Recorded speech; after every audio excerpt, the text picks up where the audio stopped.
What is up, yo? Hopefully everyone can see us now. Had a few issues there with the live event I've created, but hopefully it's working now. Cool. Give it a few minutes for people to join us. Today we're going to be doing a live Q&A, my first YouTube live Q&A. Welcome to everyone that is joining. And yeah, first YouTube live Q&A. And then we're going to be announcing the winner of the competition. I'm going to be giving away some AirPods. Where am I? Just giving a visual. Giving away some AirPods, not these ones, brand new ones, AirPods 2 with the wireless feature. And going to be giving away an hour's coaching time with me and also a £50 Amazon voucher. So we're going to be drawing that at the end. It's going to be around 8 o'clock. So the live Q&A is going to last around an hour. So for all those that don't have any interest in building an Amazon business or business in general or anything about me, then you can come back around 5 to 8 and we'll do the draw. For everyone else, let's have some Q&A. Hey Mandy, hey Zane, hey A Montana, hey Anita, hey Jackie, Bishu. Great to have you guys here. Anita, you're on the train, but super excited for your first live Q&A. Oh, that's awesome. Great to have you here. Great to have you here on the live Q&A. Someone just let me know you can hear me okay. The sound's all right. That would be amazing just to double check. YouTube is, this is my first YouTube live and it's a little bit strange, I've got to be honest. It's so much easier to do live on Facebook. I tried to schedule this event so that you guys would get a notification, and then when I loaded it up, it was like, stream's not working. So I was like, oh, that was a bleeding waste of time then. Cool. All right. Thanks, guys, for the confirmation that the sound is clear. Good stuff. Hey, Jet. Hey, Atale. Hey, Andrew. Good to see you, buddy. Going well. Thanks, mate. Doing really well. How's your launch going, Andrew? Let us know how your launch is going. Loud and clear. Good stuff. Cool. All right, guys. Well, feel free to fire away with any questions, and I will try to get through as many questions as we can in the hour, and just really try and help you guys as much as possible. Really, just just sort of draw on the experiences that I've had, the good, the bad, the ugly, and just try and help you in that journey of building a business. So, good stuff. Hey, Zana Camus. Hey, Barbara. Good to see you. Hey, Danny. Thanks, mate. Good to see you. Good to see you. I hope everyone is doing really well. Hey, Joad. Great to have you on. Good stuff. Well, I hope everyone's doing well. Whilst we wait for the questions to come in, did I NT Gaming? Did I win? The draw will be at 5 to 8, just around 5 to 8 at the end of the live stream Q&A. So you'll find out if you won. Then I will be drawing the winners live. I haven't actually drawn them yet, so it will be drawn live on the Q&A. Andrew says, trying to get a couple of reviews in first before I launch. Sensible idea, good stuff. Been running an auto PPC campaign to get some experience and not had any luck. You feel this is because of lack of reviews? Yeah, for sure. Like people, it's funny, like some products you'll see they'll just shoot off and they'll sell loads without any reviews, but you tend to find those are ones with just really not many similar products like it on Amazon. Anything that's got quite a few competitors, anything that's got any kind of market depth to it, then you tend to find with zero reviews, it is hard to get sales. I don't know what it is in people's heads. I mean, I guess we're all the same, right? Buyers, we look at reviews and, to get that very first review, especially 5-star review, to get those 5 gold stars, it's just a mental thing, right? It really does. Even if it's just one review, it improves that click through so much, and just helps people have that little bit of trust. So, NT Gaming, I love you so much. I love you too. I don't know you, but I do love you. Hey Timmy, great to have you here. Vishnu, Ben, I recently joined in the Amazon Masters and I'm struggling to pick my company name. Can you suggest me some example company name? Yeah, sure. Vishnu Jimmy Limited. Like literally, it doesn't. Maybe don't do your name because you want to grow it bigger than just your own personal identity. But honestly, company name, don't stress too much about company name because it's really, at the end of the day, not important. I mean, choose something meaningful if you want, or just choose something abstract. Choose something boring. Choose. It really, company name is, it will be seen, but it's, you're going to create brands. If you're selling private label products, you're going to sell brands within within that, underneath that company. So you really don't stress too much about it. Don't let that be the thing you spend a lot of time on. Go to, I think in the course, there's one of the videos, there's like a naming generator. I think either Shopify or there's in one of the modules that I talk about in the course, buddy, there's a whole process you can go through to find sort of random name generators and give you some ideas. So maybe check that out. Homero, how many minutes until the giveaway? It will be in around 51 minutes. So go grab yourself a cup of tea and come back then. Go watch them paint dry and then come back. And also, mind going over how you do a PPC launch? Would it just involve targeting one main keyword heavily and giving it a large daily budget bid, or do you use another strategy? I just had a Facebook message from someone telling me can't find. Oh yeah, you just give me 1 minute. I'm going to help them find it.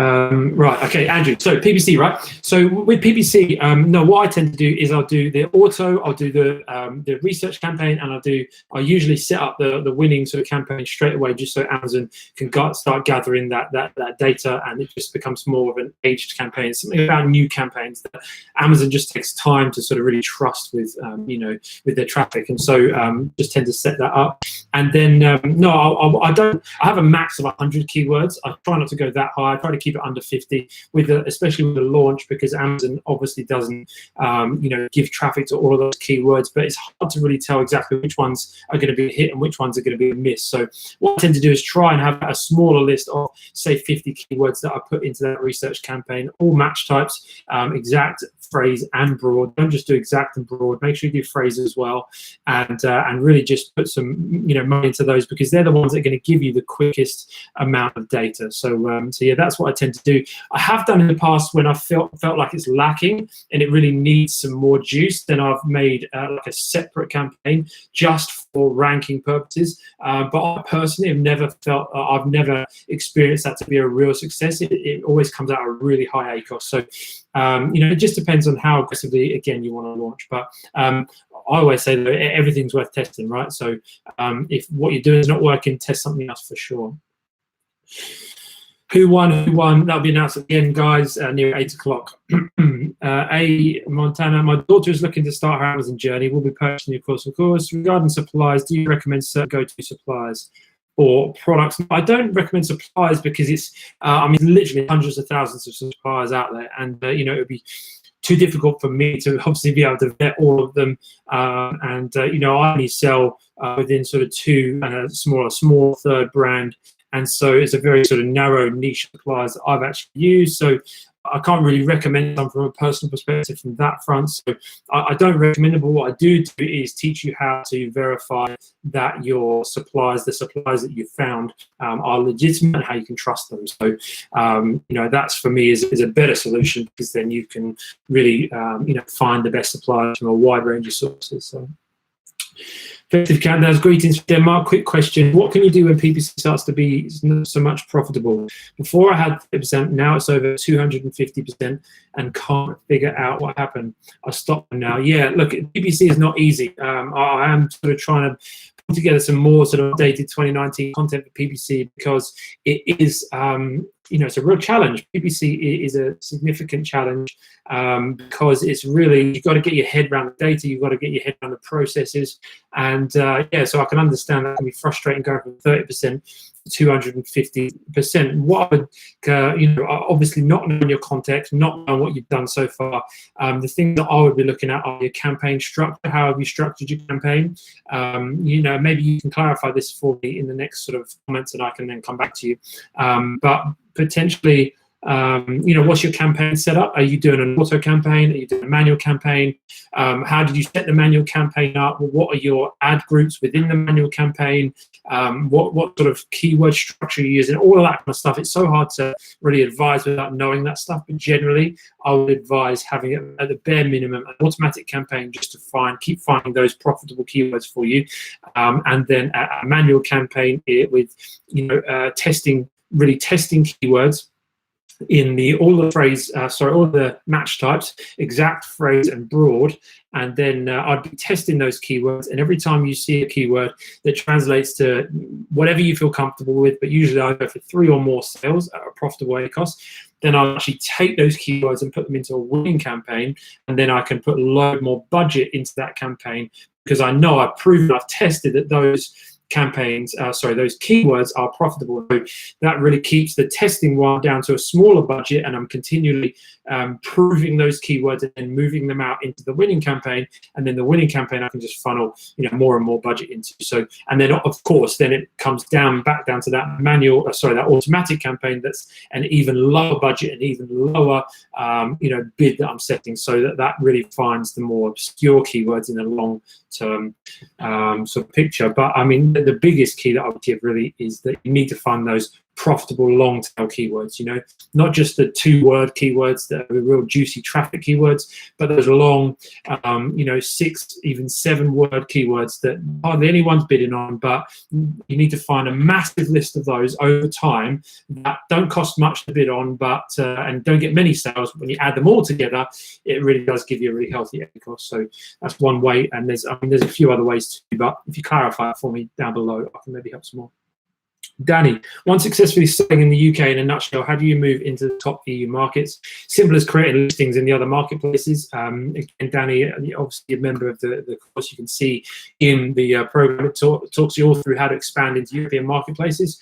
You just go to the marketplace, you just go to inventory, and you just go to add a product, use the same EAN from your UK product, and then you create the listing. I always create them manually because that gives me control of the pricing, and I want to do that because each marketplace has a different fulfillment fee, and I want to make sure that my sort of margins are sort of healthy. So that's how you do it. Anita, sorry, long question / note. I didn't see your question, Anita, unless maybe you're typing it right now and it's about to come. Impending long question, maybe. Lloyd, hi Ben, do you sell in the German Amazon market? Need some advice regarding VAT returns in Germany. My accountant only deals with the UK. There's a company called Avalara who charge £129 a month. Yes, we do sell in Germany, just at this minute going through the process of VAT registration across Europe. Put in an offer while because I just wanted to get sort of a healthy point sort of stock-wise, after just having a just ridiculous Q4 and just trying to scramble back into stock. So we were kind of almost there with the VAT registration, but I put it off a bit. But that's definitely, just at first look, obviously I don't know your circumstances, but that looks a lot of money to be paying. What you need to be looking for, and again, depending on your circumstances, but we do over 85,000 a year in the UK, so we are VAT registered. So it means that when you're VAT registered in the UK, because of the way Europe is set up, you actually need to pay VAT on your European sales, which is like a major bummer. And when my accountant told me that, I was fuming. And so then it just creates that timeline of when is it most healthy then to actually register for VAT in Europe, and you need to obviously work out the costs involved for that against the sales you're making and how much it's going to reduce your fulfillment fees. There's a lot of maths involved. But what I would say is that Amazon are frequently doing promotions with this because they want more sellers. They need more sellers in Europe. And so they're consistently doing promotions on like free VAT registration across Europe, and also your first year free with, I think Avalara is one of them. Avask, I think, is another one. There's a couple of others you can kind of talk to and get quotes from, etc. So if you haven't had communication about that, then I would, I would contact Amazon and I would ask them, I would just ask them, is that promotion still going? Ray Taylor Marcelino. Hey, hi Ben. Oh, you must be, Marcelino from the group. Hey, good to have you here. Mohammed, who won? It'll be 5 to 8. I'll do the giveaway. Wesley, hi, all a bit late. No worries, buddy. Better late than never. Great to have you here. Mohammed, no worries about being late. Jess, it's in the way. It's you and you couldn't get in. Oh, I had issues with YouTube. It was a bloody nightmare. For some reason, I scheduled the event, but then when I went to start it, it said, "Oh, you can't. Stream isn't working." And I was like, I sent like so many emails last night about this, and then, but I just went direct and did live, and it was working. So hopefully everyone has found it. Dimitri, my friend, have you tried other marketplaces like eBay? Yes, I I've basically liquidated products on eBay.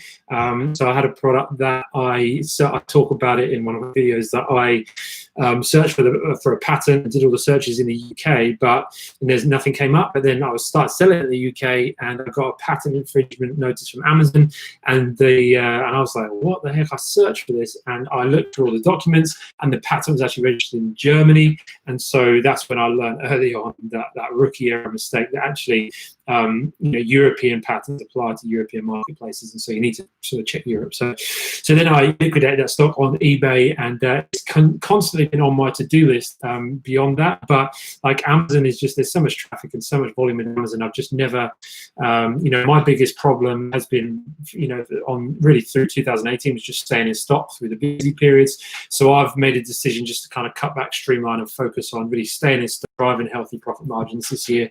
And then next year is going to be a real year of expansion, a whole bunch more products in Europe and other marketplaces too. But so yeah, I've done a little bit on eBay, and it's nowhere near as advanced as Amazon from my experience. I mean, I'm certainly not the expert on eBay, but it's not as advanced as Amazon in terms of keywords, in terms of PPC, in terms of ranking, etc. It is a little bit hit or miss. My strategy was just price it really low, and then I just kept nudging the price up as it sold. Other than that, I don't know what happened, but I sold about 400 units on eBay, and went down to the post office with about 10 of them every day. And there were boxes like this big as well, so I walk in with them piled up over my head into the post office every day, and they hated me. But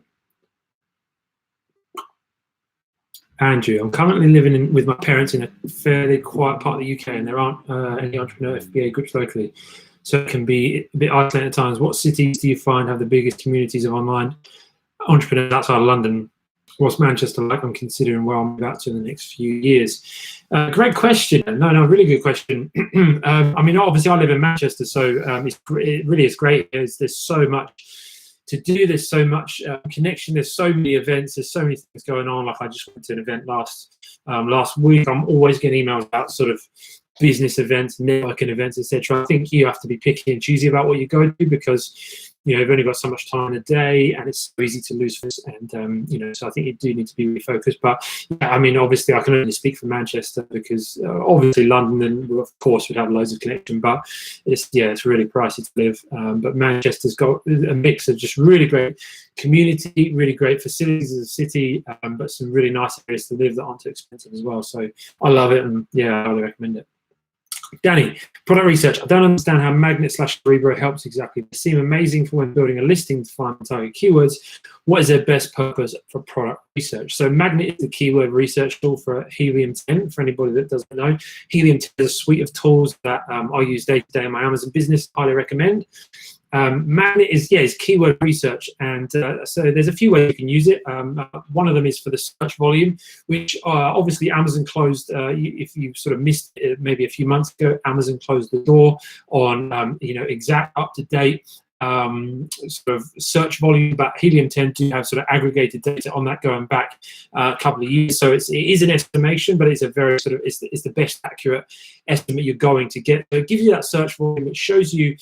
So for instance, you might be going into the garden niche. For instance, you might have a garden product, or a car product, or whatever. Maybe it's or fishing. You might go to the fishing niche, whatever it may be. You can go into Magnet and you can type in fishing, for instance, into the search there, and then you can actually, it will bring you up all of the keywords that relate to that topic.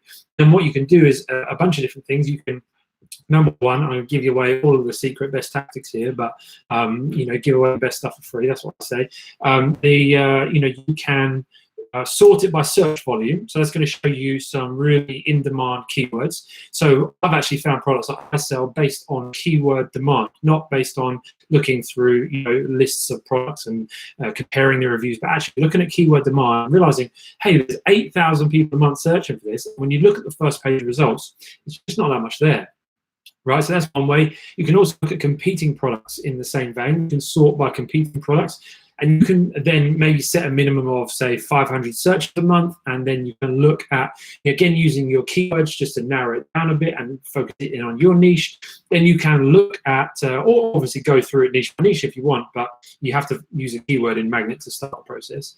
So you can sort by competing products and maybe put in 500 searches a month minimum, and then you're going to be able to see a whole load of keywords that have good search volume but don't have many competing products, and that's a really good way to launch a product quickly without competition. So yeah, that's some ways that you can sort of use those ones. And then Cerebro is very similar. Cerebro definitely is a lot more helpful once you are selling and building a listing and doing analysis, but it's it does give you some other data points in there, such as you can really analyze sort of 4 or 5 competitors against each other and see how they rank against each other to see where some opportunities for differentiation might be, for instance. So there's a couple of ideas on how you could use those. Mohammed, sorry. Dennis, hey Ben, can Helium 10 be switched off / frozen monthly once product sourced, if you know what I mean? I know what you mean. I think you just have to cancel the subscription. I've never done it myself. So I was, when Helium 10 sort of really started getting good, and I sort of threw everything into that. I was already selling, so I didn't necessarily need to, and I was sort of sourcing products continually, so I didn't need to, didn't need to sort of freeze it or anything. But yeah, I mean, I would imagine that you just, just if you need to cancel your subscription and then start it again. But yeah, I mean, it may be worth asking them, but obviously they maybe you might want to just do it on the download. But yeah, I don't know of any option to freeze the account. Hi, another user. Hi, Mohammed. Really, who won? Yeah, it'll be announced at the end, buddy. I'll do the draw towards the end, just before 8 o'clock.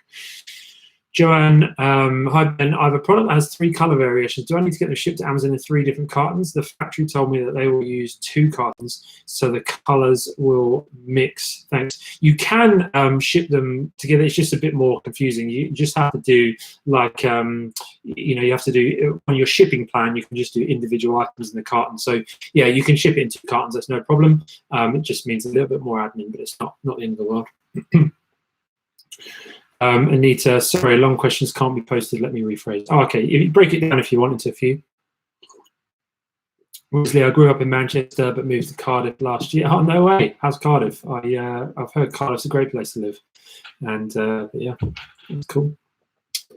Dimitri, you have an excellent video regarding profit calculation on Amazon. Thank you very much. What is more important for your ROI or profit? 2 out of 525 questions you get. Which ROI would be a good to go product? Yeah, I get this a lot. What's more important? What do I look for more? These days, I used to look a lot more at profit. These days, I wouldn't say I look at ROI more. I would just say I look at them pretty equally. I need to know that after all of my expenses, it's going to hit 20% profit, and that's obviously for us is VAT, it's PPC, it's our admin expenses, it's launch expenses, all that kind of stuff. I want to know after all is said and done, can I hit 20% with this product? Some people out there will tell you, that you need to hit 30%, 40%, 50%. And if you want to try and find a product that does that, then please do. The chances are it's going to have to be a very unique product. It's going to have to be, an incredible amount of branding in it, an incredible sort of audience behind it that's going to push it.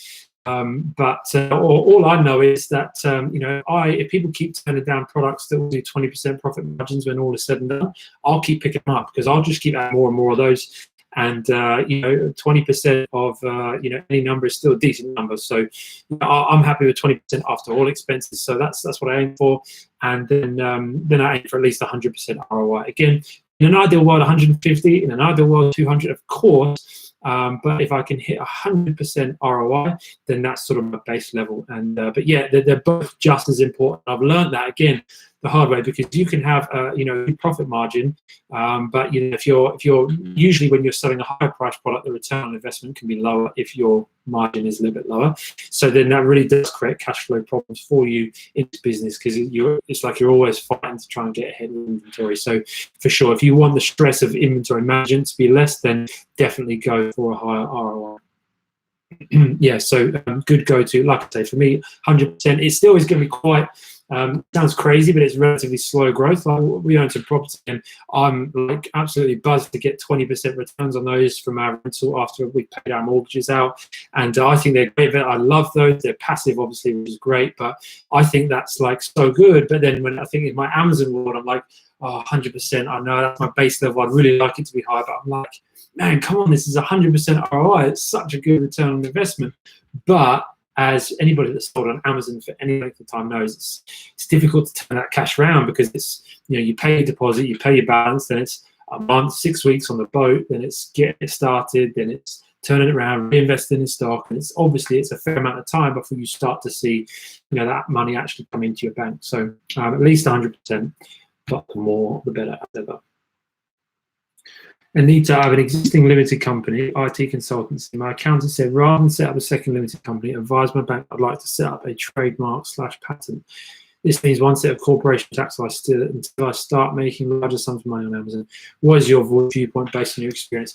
Yeah, look, I understand completely why your accountant would say that, because it's, it's going to be somewhere between probably £1,200 and £1,500, depending on your accountant, for your, your annual account and your corporation tax return.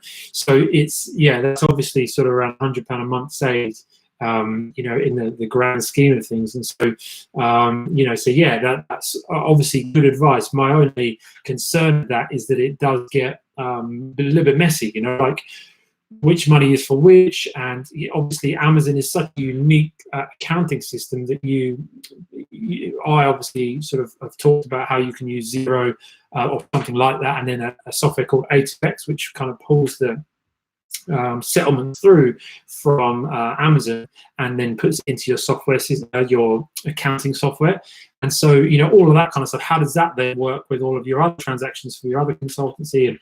And the short answer is I don't know, because I'm not an accountant. But for me, I always like to create clear lines, keep it as clear as possible, because because I just like the clarity of it. But at the same time, there's like one sort of business thing I'm doing at the moment. It's like two things in one company, and I do need to separate it out because I need it to have that clarity in my mind. But at the same time, I agree with your accountant. Until it's doing a certain amount of revenue, there's not really any point. So I see both sides, and I think it is a balance thing. I would just push back on them and say to them, talk to them about the unique sort of structure of the Amazon finances and how that might affect things.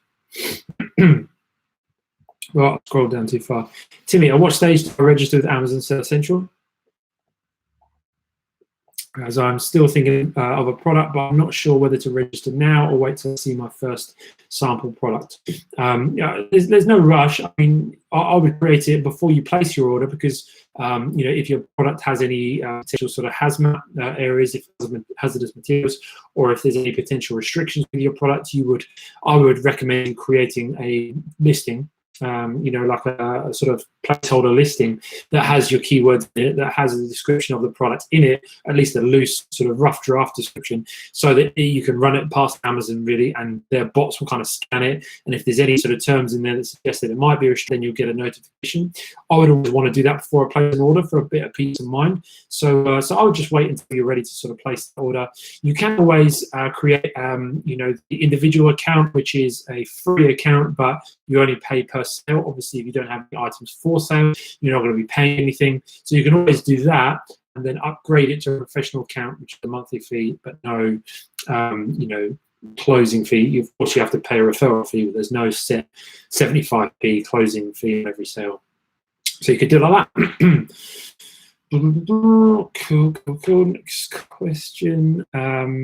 Agate, have you ever tried suppliers from EU like Germany, etc. instead of China? What's your opinion? Is it worth it? Absolutely. If you can find the right supplier, yeah, 100%. I've got a supplier in the UK for one of our products, and it's the dream, because I can order it. I can order it today, and I can have stock tomorrow. And so it's literally the dream. Obviously, you sacrifice a little bit of your margins. You sacrifice a little bit because you may have to do some prep work yourself. But if you can find a supplier that can do the prep work for you and still send it to Amazon, dream result. So you just need to find the supplier. That's the tricky part, right? Because we are nowhere near as well set up for it. Manufacturing in China is absurd. What they can get done in China and the scale, the cost effectiveness of it, it's just insane. So trying to find suppliers that can match that in the UK is is difficult. But yeah, definitely search Google, try and find suppliers. If it's maybe a unique product or something that we do produce cheap in the UK, then yeah, definitely worth looking into. So.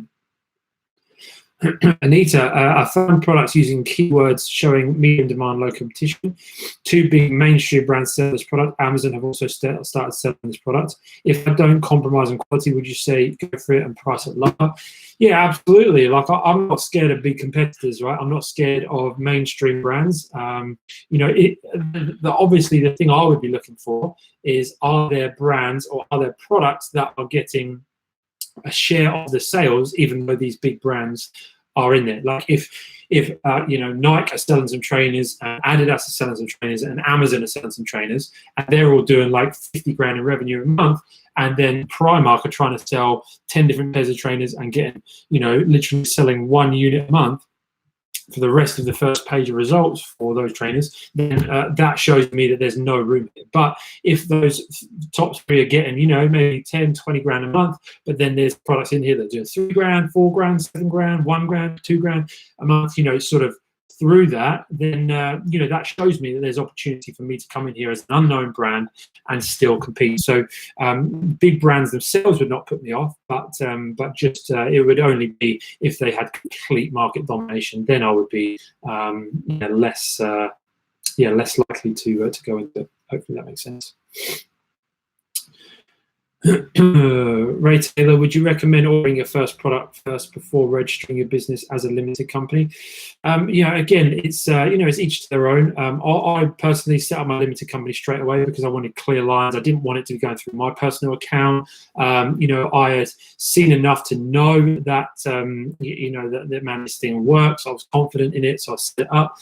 It is cheap. Obviously, there are the sort of end of year accounting aspects to be done, but they can be done sort of, they're not due until 9 months after the first year of trading, so nearly 2 years away. So it's a long way away. And worst case scenario, things didn't work out, you can always obviously close the company down. But obviously there is some expense involved in that. But at the end of the day, if you set yourself up right and are confident in this and get the right training and make the right decisions, then you're going to do well in this. You're going to do. I've never known anybody. I've never spoken to anybody personally that has actually lost money doing this business. The worst thing I've ever heard of is that somebody's had to liquidate stock because their product didn't really work out and they've made their money back. Right, and so that's kind of the worst I've ever heard of. And so but obviously it is up to you. You don't have to. You can always source your products, start selling as an individual, as a sole trader, and then in time register your limited company. If that gives you a bit more peace of mind, then take that route. Anita, what other considerations would you apply here, given it's not a trend and looks consistent and ROI in the UK looks good? Considerations would you apply here, given it's not a trend and looks consistent? Hopefully, Anita, what I said before about the competition in terms of there would be demand through that first page of the keyword. Also a wide range of keywords that it could be searched for. That would be something I'd be looking for too, because the more keywords there are that get traffic, the more opportunities there are for me to sort of get up in those rankings. So that's something else to consider. Question 3, do you post or attend many useful Amazon sell events that take place in London? I haven't done yet.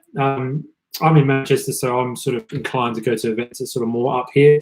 I would have gone to Seller Sessions Live, which is Danny McMillan's event. He does a Seller Sessions podcast, which is I would highly recommend. You can get it on YouTube or podcast app on, what is it? Yeah, iTunes. Yeah, I'd highly recommend that. He's doing an event, but I only found out about it just sort of recently and already had plans. But it's quite expensive, about I think £300 a ticket or something. It's going to be like high quality, like Casey Ross viral launches there, and a whole bunch of other people there that are really high quality. So yeah, other than that, I don't tend to. I'm not a sort of big event junkie. I like to sort of kind of get the job done, but I do need to push myself to sort of network a bit more because it's really good. It's helpful. It's encouraging. So, but London to Manchester is only a short trip, and I will be, I'm sort of putting plans together for something in terms of like a meetup or an event at some point soon, somewhere near here. So hopefully, yeah, keep your eyes peeled, and hopefully we can get that going soon. Gemma, Ben, what about the inventory management and profits tools in Helium 10? Does that make it worth keeping? Yeah, for sure. Like, you know, I think, you know, it's not just those. There's Keyword Tracker that makes it worth keeping. There's Refund Genie that makes it worth, you know, keeping. You know, I'm sort of always keeping my sort of eye in product research. Like, I wouldn't necessarily say every week I'm doing product research, but you know, in my you know, the brands that I'm in the niches that I'm in, I'm always just keeping an eye on what's coming up, what other people are doing, what improvements can be made, all that kind of stuff. So so yeah, I think there's a bunch of things that you underestimate how much you would use on an ongoing basis. So but yeah, the profits tool is good. It's you know, it is detailed, and the inventory levels obviously, and also you have the email follow-up. So immediately, if you're going to be paying $25 a month, for instance, say for Feedback Whiz, then you know, immediately take that off your Helium 10 price of that subscription, because Helium 10 does email follow-up as well now. So yeah, so I would say it's, you know, really worth the value. Lloyd, do you sell on any other platforms other than Amazon? No, at the moment I don't. We have done eBay, but I don't sort of automate it at the moment. I've gone through sort of setting it all up to be automated, because no, eBay, as far as I'm aware, don't have a fulfillment service, but you can use sort of automated apps that basically you can do the fulfillment through Amazon. So Amazon, you can get an order through eBay and through your own website and any other platform, and Amazon will fulfill it for you. We haven't done that purely because, like I say, just keeping in stock has been more of our challenge. And you know, just we launched quite a few products last year quite aggressively, and that put us in a point where, you know, as they started to do well, it put us in a position where, like, well, we sort of had to really then scramble for inventory, and so that was far too stressful. So we're just getting in a healthy sort of position in terms of getting some cash in the bank, really, to make sure that, as well, quarter four is massive for us. So making sure that that really flies this year as well. We've got some big goals, big audacious goals for that this year. So I want to make sure we don't hamper that, because Amazon is where Amazon's the cash cow, right? Amazon is where the gold rush is, and so yeah. So, but next year, my plan, like I've said before, is expansion into you know, other marketplaces on Amazon, like looking at maybe Australia and Japan, and potentially Turkey and Israel if they take off, and then also eBay, and, you know, really driving more traffic to our own website as well. Java, what work are you actually doing now as part of your FBA business that you still cannot outsource and probably won't? Great question. Really good question. I think, you know, obviously sort of leading the team, like, obviously, you know, a lot of it is about getting reports and making sure that that the products are on track and keeping track of things. So mainly that, and you know, making sure that everything is so I still do my own PPC optimization. That's the one big thing that I, you know, probably in the next 6 to 12 months, I really want to try and find someone. I want to be able to justify actually having someone on the team that just does PPC. Maybe they could do Facebook ads as well or something to justify it. But yeah, because PPC is, you know, it's a big deal, and it's complex. So, you know, I still do that. I would still do, you know, sort of the latter stages of product research. I get some of our admin, you know, sometimes to do like the kind of the hard yards of the product research. I will still sort of validate the products, because having seen so much on Amazon and seen so many products, it's you know, it really is important, I think, for me just to sort of do that final sort of stage of validation. What else would I do on an ongoing basis on Amazon? Yeah, that's a really good question. I would still, like, when we launch products, I do like our Facebook advertising and set up our launch campaigns, and yeah, so those would be the main things. Great question. Matas, hello everyone. Hey buddy. Ash, hi Jim. Guys DMing each other. Love it. Community. Billy Boy, if you have many products all the same but different designs printed on them, what PPC strategy would you recommend, as a lot of the keywords would be the same? Would you end up bidding against yourself, as you didn't want to list them as variations of the same product? Yeah, good question. Same but different designs printed on them. Yeah, I mean, obviously you're going to have some crossover. And when you say bidding against yourself, what I would just ensure that I do is make sure that my bids aren't. You try and keep your bids uniform for similar keywords, so that one variation might win the bid at a certain amount and another one at a certain amount. Obviously, it's a bidding system, so I would try and just make sure there's not too much variation in the bidding for the same keywords across those different products. But wherever possible, of course, use unique keywords to drive those sales. Based on the designs, based on the uniqueness of that product.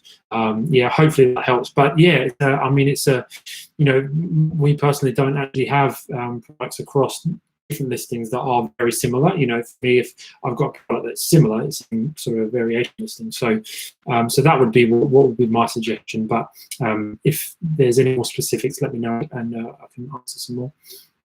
Can you please compare your advertisement spends in percentage on Facebook and Amazon? Is it wiser to focus on Facebook ads, high cost per click on Amazon? Yeah, to be honest, Dean, I would have to say I'll get back to you in 3 months, because so far I've only used Facebook ads for launching. I haven't found that Facebook ads, in my eyes, I hadn't thought that Facebook ads would be particularly profitable on just a short-term thing. I've obviously had very sort of short-term mentality starting out, and so I've only done Facebook ads to launch, but now we're just sort of putting together a plan. We're just in the midst of this right now. I've got a full day in the diary for it tomorrow. It's just planning out what is that next phase of brand growth look like for us, and a massive part of that is Facebook ads. But very different to the strategy that I think most Amazon sellers are using, which is just advertising a product. Hey, come and buy my product. Very different to that. It'll be all about educating the audience on the value of our products, what they provide, and and then really following that up with some value-based ads. Not really selling them until they're kind of deep in the funnel. So that's the theory, right? I haven't put that into practice though. So unfortunately, that's the question that I can't answer yet. But yeah, I'd love to chat some more about that once we start getting this going in a few months.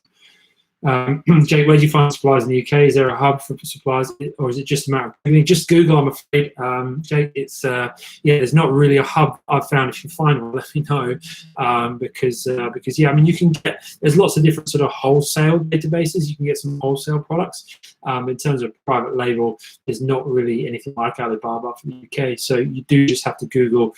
If you're doing protein powder, you can do like private label protein powder UK, and it should give you plenty of options. It's obviously, there's only certain products like supplements, one that you should be able to find suppliers for in the UK. Then sort of like clothing, if you did clothing potentially in the UK, just a few other sort of smaller niches like that. So yeah, it's just a case of Googling, unfortunately. What do you really recommend for starting Helium-10, Jungle, or Viral Launch? Now Helium-10 for sure. 6 months ago, it was kind of like, I think, they're all as good as each other. But Helium-10 really are pushing ahead with their development. They're really doing some great stuff, I think. So I think Magnet's just as good as a product research tool as the web app on Jungle Scout. And I think the Chrome extension is just as, I would say 99% as good as Jungle Scout is.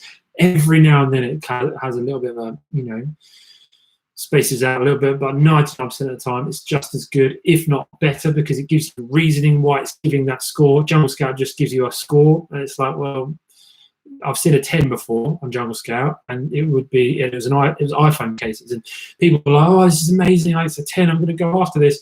The only reason it was a 10 is because it was the new iPhone model, and it was like iPhone 8S or whatever it was at the time. And so these are brand new products with hardly any reviews, but everybody was buying them.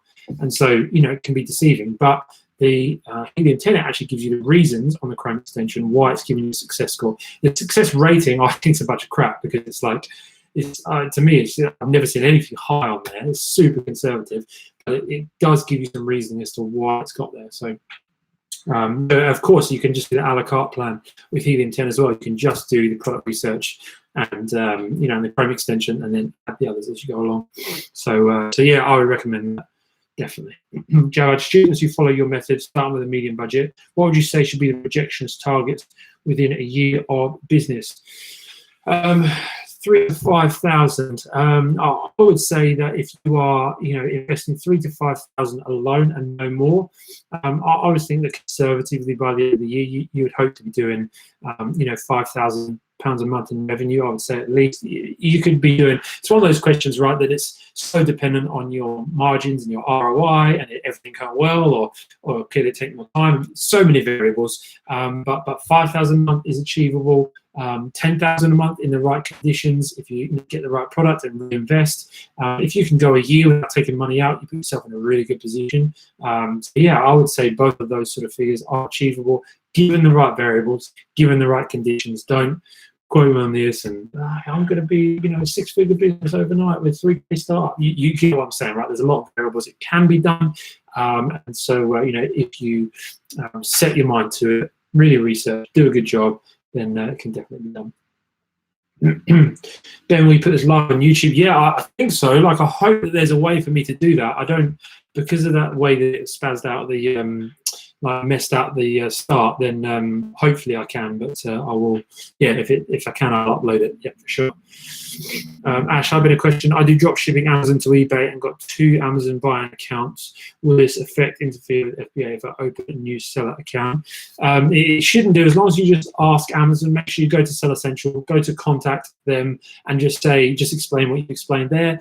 Just tell them that's what you want to do. It's a completely separate entity. You'll need a separate bank account, separate card, and it will need to be a separate entity for them to approve it. But if you say all that and tell them the reason is to keep 2 separate businesses segregated, then I've never known anybody to not. I've done that. I've got a second account that's all works fine, has been now for 12 months. And so, yeah, do that and it'll be fine. Andrew, I placed an order for that expensive and heavy product that I mentioned a few weeks ago. Oh, nice. If you can remember. Oh, yeah, for sure. However, there are only 2 to 3 keywords I can target for this product in terms of PPC. Have you had any experience with products that don't have many keywords? And could it give you any problems such as high CPC? Yeah, of course, I could. I think obviously from knowing what we're talking about with that product, you should have the margins there to be able to deal with that. And again, I think as we talked about with that, PPC might not be the only strategy. It's a case of utilizing Facebook ads and really be a bit more creative with that, because it's not necessarily going to be an impulse buy. You're going to have to warm that audience a bit more. So it wouldn't be something that would scare me off, because that you're going to have to add in those tactics anyway. Yeah, that would be my answer to that one. And so I speak German and can set up in this market. Would you say, in your opinion, that to get to a 6-7 figure salary unless earning more than 20% profit? UK based search. Gotcha. Sorry, I'll read that again, because that broke up into 2 and I didn't quite understand that first. Would you say, in your opinion, that to get to a 6/7 figure salary unless earning more than a 20% profit, all UK-based sellers should seriously consider selling in other European marketplaces and even the US? 100%. Europe for sure is a no-brainer, right? Especially when you're starting out and there's no VAT, super easy. Like, it's a no-brainer. Definitely, definitely open into the European marketplaces. And then, for America, America is just a case of, have you got the budget and the expertise? There's a lot of competition, but if your product has got the right attributes and the right data to support that product should go into the US, then it's a case of, have you got the budget and have you got the expertise? And if you've got those things, then yeah, 100% launch into the US. In terms of earning a 6/7 figure salary from your business on Amazon, you're going to have to work really hard to 6-figure, yeah, that's a lot more achievable, but 7-figure salary, running a business on Amazon, you are going to have to be doing, say your salary is maybe 10% of your revenue. If your profits say 20%, you're going to want to reinvest some of that. And say 10% of your revenue, that means you're going to have to be doing 10 million in revenue. So you're going to be a big player. Sure, it's possible for sure, and there are people doing it, but it's going to be it's going to be a long journey. So yeah, I would be more aiming maybe at 6. 100,000 a year, so around about 8.5 a month. So you're going to be wanting to do you know, you're really going to be wanting to hit around 100,000 a month in revenue. So is that possible in the UK? 100% that's possible, more than possible. But is it going to be easier doing that across Europe and then potentially US? Of course.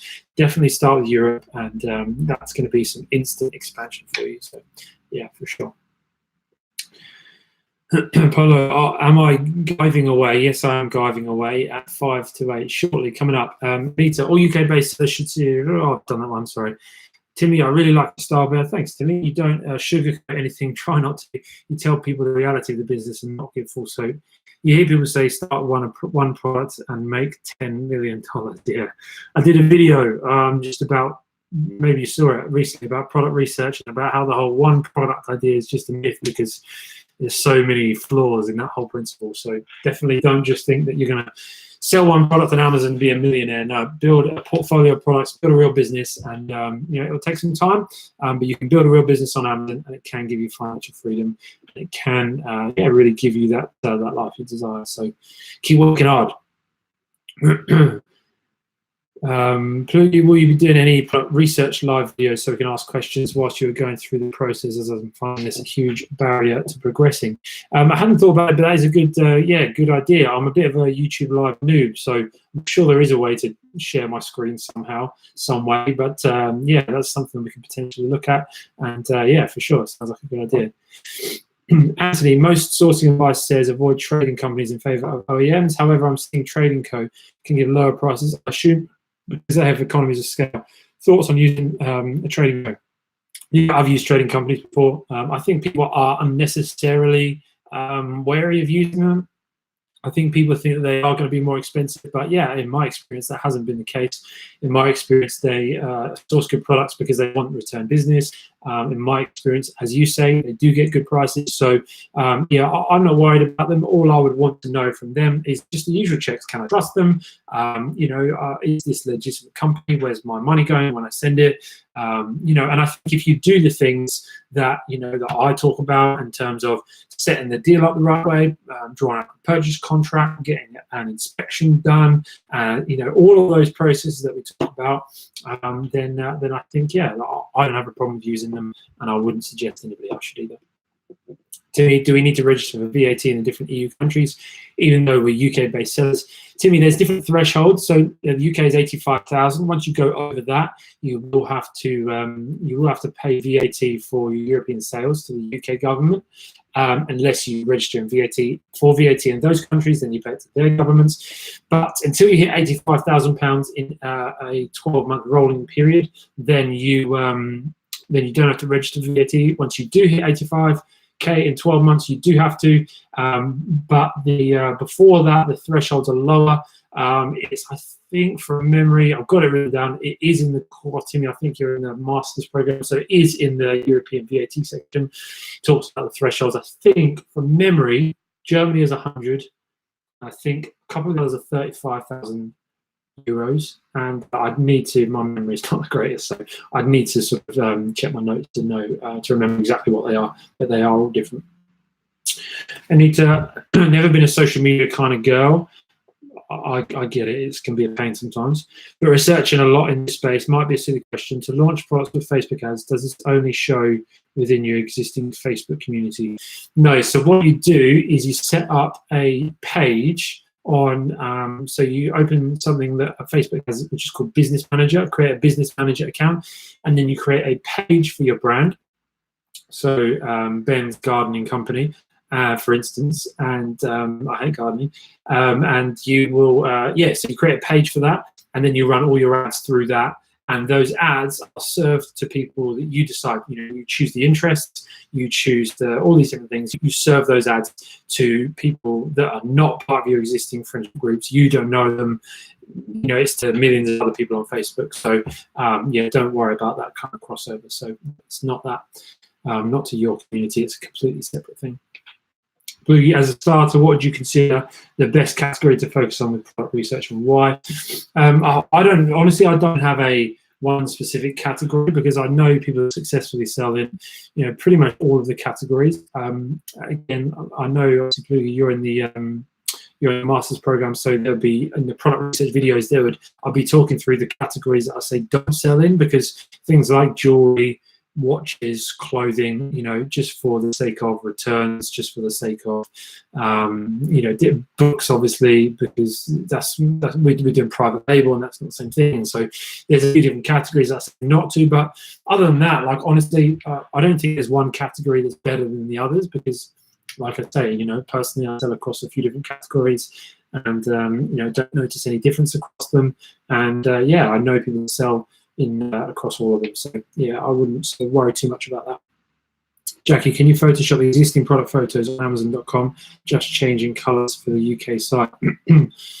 Jackie, what do you mean? Do you mean someone else's photos, or do you mean yours? If you mean someone else's, I wouldn't even sort of risk that. I'll create my own. If you mean your own ones, then yeah, for sure. But the only thing is that if you use the same EAN, then your photos will actually sync across all marketplaces. If you change it in one marketplace, then it will change it in every other one.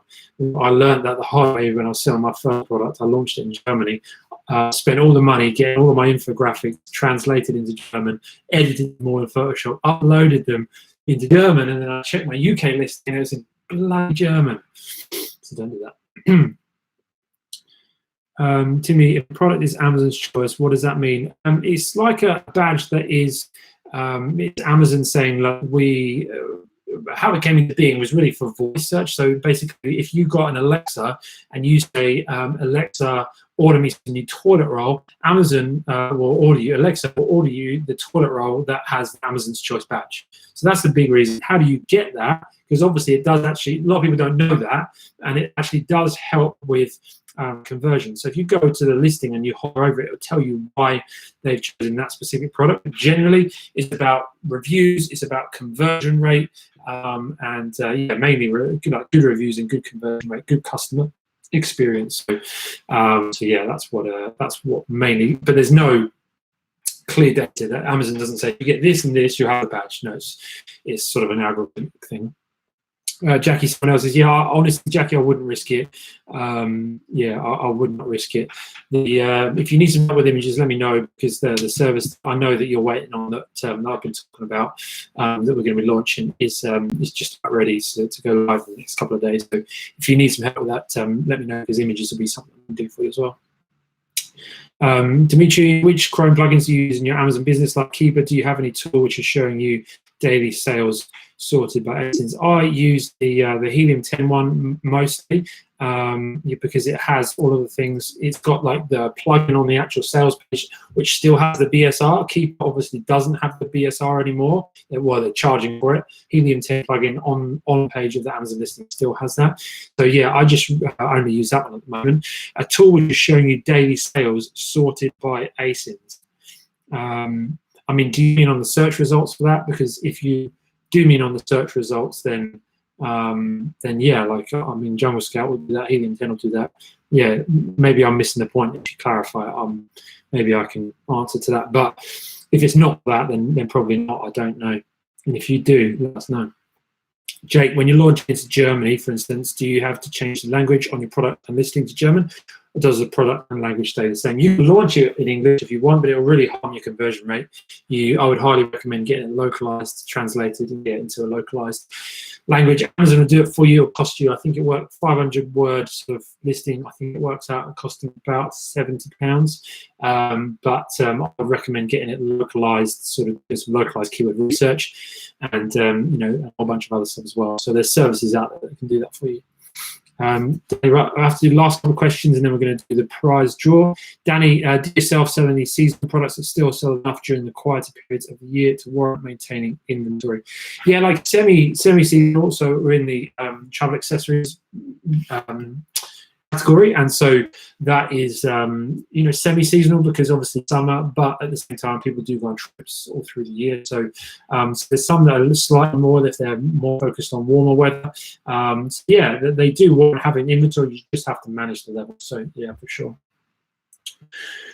Anita, would you consider one-to-one mentoring if a student wanted to share with you the product analysis, bounce off what they've learned from your course and get your feedback on launch, etc.? 100% Anita. I'm still offering 2 free coaching calls with the course, offer lifetime email support, and then also we can set up other coaching beyond that. I've got one student that I do weekly coaching with. Obviously, that's sort of an extra cost, but and I've got other sort of students I do more sort of sporadic setups with. So yeah, I do. I do extra coaching if that's need be. I mean, generally what I say is, do the training program. You get 2 free coaching calls included in that, and then if you still need it, don't waste money until you know that you're going to need it. So that's what I would recommend. It's all about the base. Your head is longer than my foot. Your spelling is worse than my 7-year-old son. So to play that game. Nice to have a hater on the YouTube live. Let's go. Dimitri, can you please say your top 3 Amazon tools like Helium 10 and top 5 tools for your business in general, like Asana, etc.? Yeah, I don't have loads. Top 3 and top 5 might be a stretch, but top 3 Amazon tools, 100% would be Helium 10 would be number 1, just because of the use I use it every day. It's got so many different tools. Really love it. Number 2, I actually use Seller Board for all of my profit and analytics and stuff. Helium 10 does have that within it, but I was using Dashboard before. Seller Board before Helium 10 brought that out, and Seller Board is only like $19 a month or something like that. It's so good. It's like really clear, gives you so much good data, and so I still use that. So I really love that. I love checking that every day. Those would be the 2 Amazon ones I really use a lot. Don't really use too many others, apart from, A2X would probably count. I use that quite a lot, obviously, for the bookkeeping side of things. So that would be the top 3. And then the top 5 tools for business. Asana, 100% number 1 is huge. I absolutely love Asana. I'm a massive Asana fan. And then I would say Evernote. Use Evernote for keeping sort of organized notes, which is really helpful. I'm trying to think what else would I use. I think those would be it, really. I mean, that in terms of workflow day to day. Those are really all that I use. Asana and Evernote are my sort of big ones, really. If I think of any more, I'll let you know. But Kevin, how do you find the import duty category for your products coming from China? Ask your supplier what the HS code is for the product, and then put that HS code into the duties finder page on the government website. What exactly did I spell wrong? Your username. It's all about the bas space E. Yeah, come on, man. If you're going to troll me, at least let's get your grammar right. All right, because you are at a 6-figure salary, can I ask on average how many hours per day do you currently dedicate to your Amazon business? Discounting, you'd likely put more time for Christmas, Black Friday. I'm on a 6-figure salary for my Amazon business. We do 6 figures in revenue, but I don't pay myself a 6-figure salary for my Amazon business. So just to clear that up, one day hopefully. But my whole goal is sort of reinvesting as much as I possibly can. I don't got no Lambo. I'm investing in this business to build it towards an exit in a few years' time, and then take that money and invest in that money into then invest other investments to sort of grow that and have a sort of more passive income that then we can do what we want at that time. So that's kind of a long-term goal. So yeah, that's but in terms of actually average how many hours per day, I don't spend the consistent amount of hours every day because I block it out. Tomorrow, so I'm spending all day tomorrow on my Amazon businesses. Generally, I tend to just spend maybe 1 to 2 hours doing different sort of more maintenance tasks. And then when I need to do some sort of updates and work on really pushing things forward, I'll block out maybe a day, maybe once a month, something like that to really push it forward. So. How many times did I fail? Too many to remember. Is this in life or Amazon? I don't know. But with regards to Amazon, yeah, I've had several products that I don't sell anymore. I tend to take risks. I tend to, I've invested sort of capital in this, and we've got cash flow now. So, I'll tend to, if there's a sort of a product that's like 50-50, I'm like, oh, this could be a great opportunity, but it might fall on its face. I'd always prefer to take the opportunity because I know through the strategies and stuff that I've learned, I can always really sort of get my money back at very worst case scenario. So yeah, at bare minimum, I know I can do that. So I tend to take a few more risks than I would encourage my students to do. So yeah, we've had a few failed products, but thankfully we've had more successes and failures, which is the goal. All right, last couple of questions then before we head off. Thanks for sticking around for so long, guys. It's been a great Q&A. Plugi, what would be your best way to research products outside using the tools like Helium 10? Like that's such a sort of a big question. Tell you what we'll do. We will try and figure out a way to do some kind of live Q&A just around product research, and we'll come back to that. Okay. The Amazon Masters course is so good that I find it difficult to rush it. Can't thank you, Ben, enough. I like selfless people like you. Oh, thanks, Timmy. Thanks for saying that. People are going to think that I paid you to say that now, but thank you for saying that. I appreciate it. And yeah, my goal is never to, make it about me. My goal is not just about sell something and run away. As you know, like I'm here, like I want to support you guys. I'm really passionate about helping people succeed. It really does energize me to think that I can help, a whole load of people out there, grow their income so they can grow. That's my big thing at the moment, and what I feel this is evolving into is, income to impact. It's not, some people that might be making a massive impact, they change the face of the planet. Some people that impact might just be in their kids, but from, right across that spectrum, we can all make a greater impact in people's lives if we have that freedom, financial freedom and time freedom to do so. So yeah, I really appreciate the feedback we get. Jawad, I can vouch too for the course. Amazing. Going through it a second time now. Thanks so much, buddy. Didn't pay me either. No, I appreciate that. Best ways to liquidate products. I have 3 to 4 products that don't sell at all for 1 year now. Tried everything from PPC discount, price changes, etc. Nothing works. No solutions yet. Again, probably an answer that is longer than we have time to give now. But other marketplaces like eBay, things like liquidation websites. If you're really stuck, obviously reducing obviously, I know you said you've done that, but reducing as far as you can. Coupons, like the coupon, or maybe put it up a little bit in price and do like 50% off coupon. I mean, there's lots of things we could delve into if we had time, but yeah, that's probably a question for another day. Jabril, how long did it take to find your first successful product? I actually found it it was a long time ago now, so it probably took me 2 to 3 weeks. Product research. So yeah, I mean, but then there's been times when I've been looking to try and grow a brand, and it's taken me longer to find something that's going to work. So patience is the key in this game. Don't get sold the lie that you're going to be able to just like this build a business that's going to transform your life. It takes time, right? It does take time. I'm not going to be the one here that's going to promise you instant, overnight, just miracles. It can change your life. It's changed mine, but it's going to take time, right? It's going to take hard work. So please just get a good perception, a good mentality when it comes to how long it's going to take. All right, so just have a healthy idea. Danny, we are while we're on it, yes, I too think it's a great course you're up. Thanks, Danny. Oh, you guys, stop being so nice. You guys are so. I appreciate you guys so much. I love the community we're building, and also, like, let me know either, obviously feel free to now, or in the comments when I put it live on YouTube, which I hopefully can. Let me know if you think this has been good. We can do this again. I usually just do this in the Amazon Masters live Q&A, which I'll obviously continue to do more of in there, because that's where our sort of student community is, and I'm pouring time and energy into.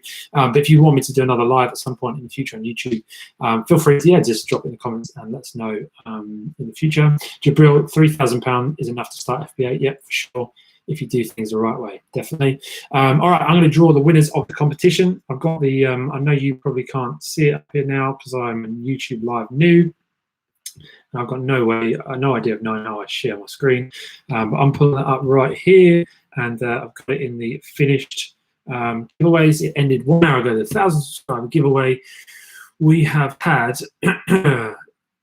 1,078 actions, which is amazing. And so we're going to draw the winners. Let's go. Right, winners. Draw winners. All right, winners to draw 3. Limit entries by date and time. And all right, let's draw. It's randomly drawing 10%, 100%. Drawing winners. Here we go. All right, winner number 1. You ready for this? Winner number 1 is Atale Usta. I'm going to email all these people, by the way, but the winner of the AirPods is Atale Usta. And so congratulations, you won a pair of AirPods, and I will be contacting you to arrange that.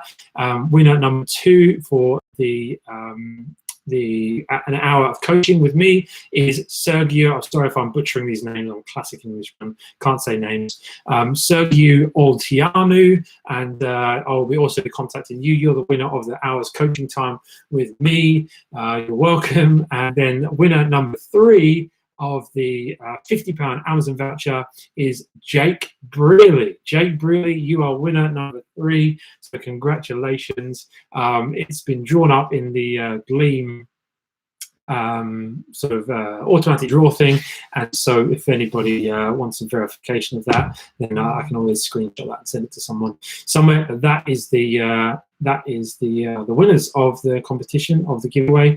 Thanks to everyone for entering. I hope you enjoyed the video, you enjoyed the live Q&A, and it's great to be on here with you guys. And listen, I'm behind you guys. Love the community that we're building, and love what we're striving towards. Right? We're striving towards that financial freedom, that time freedom to just to take that remove that grip that money so easily places on time. So let's keep on that journey together, and if I can help you in any way, please feel free to reach out for me. If I can answer any of your questions about the training that I offer, again, please feel free to reach out to me. All right, guys, it has been my absolute pleasure. Congrats again to the winners. Reminder again, number 1, it was Atale Usta. Winner number 2 was Sergio Olteanu. And winner number 3 was Jake Brearley. Well done to the winners. Congratulations. Thanks, everyone, for entering. And I will see you in the next one real soon.